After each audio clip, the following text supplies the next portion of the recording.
Saudara-saudara yang terkasih, berkah dalam cerita atau kisah. Tentu kita pasti menyukai peristiwa di mana saat kita mendengarkan kisah atau cerita dari orang lain, atau justru sebaliknya ketika kita menceritakan kisah kita terhadap orang lain. Memang rasanya akan lebih menyenangkan ketika kisah-kisah yang menggembirakanlah yang kita dengarkan. Akan tetapi ketika kita mendengarkan sesuatu yang baik, tentu akan membuat diri kita menjadi larut dalam kebahagiaan.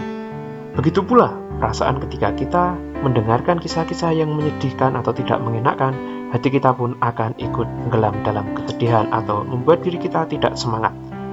Hari ini kita masuki pekan liturgi Minggu Paskah yang ke-7. Hari ini pula menjadi Hari Komunikasi Sosial atau Komsos Sedunia.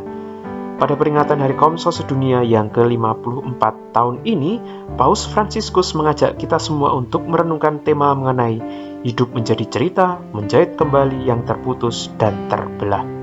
Dalam pesan tersebut, Paus Fransiskus mengajak kita semua untuk dapat menjadi pencerita mengenai kisah-kisah, baik kisah kita maupun kisah orang lain yang ada di sekitar kita, kepada orang lain.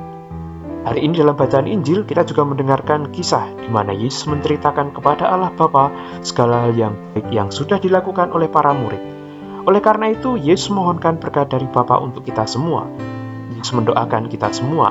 Aku berdoa untuk semua, bukan untuk dunia aku berdoa, tetapi untuk mereka yang telah Engkau berikan kepadaku. Sebab mereka adalah milikmu, dan aku tidak ada lagi dalam dunia, tetapi mereka masih ada dalam dunia. Aku datang kepadamu. Ya Bapa yang kudus, peliharalah mereka dalam namamu, yaitu namamu yang telah Engkau berikan kepadaku, supaya mereka menjadi satu sama seperti kita. Dari Injil Yohanes bab 17 ayat 9 dan 11. Saudara-saudara yang terkasih, kita semua merupakan murid Kristus yang mendapatkan perutusan untuk mewartakan kabar sukacita kepada semua orang. Tentunya kita juga diajak untuk selalu kreatif dalam menjadi pewarta kasihnya.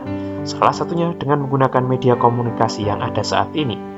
Banyak hal bisa kita buat, bahkan media komunikasi dapat menjadi sahabat kita. Semangat yang perlu kita kembangkan untuk bersahabat dengan media komunikasi, yakni bijaksana dalam mempergunakannya. Saat ini segala kegiatan kita dipermudah dengan kemajuan teknologi yang ada. Akan tetapi, karena kemajuan yang terlalu cepat ini, kadang justru membuat kita menjadi gagap, bahkan mempergunakan alat-alat komunikasi dengan sembarangan. Masih dijumpai, kita sebagai murid Kristus belum dapat mengoptimalkan alat media komunikasi. Bahkan lebih parahnya, kita tidak bijak dalam mempergunakannya. Salah satunya tampak ketika kita dengan mudah akan membagikan berita, konten-konten, atau sekedar share, padahal belum tentu kita ketahui atau belum kita konfirmasi akan kebenaran dan ketepatan berita tersebut. Oleh karena itu, permenungan yang bisa kita renungkan bersama hari ini yakni, apakah aku telah mewartakan kabar sukacita atau justru kabar kebohongan?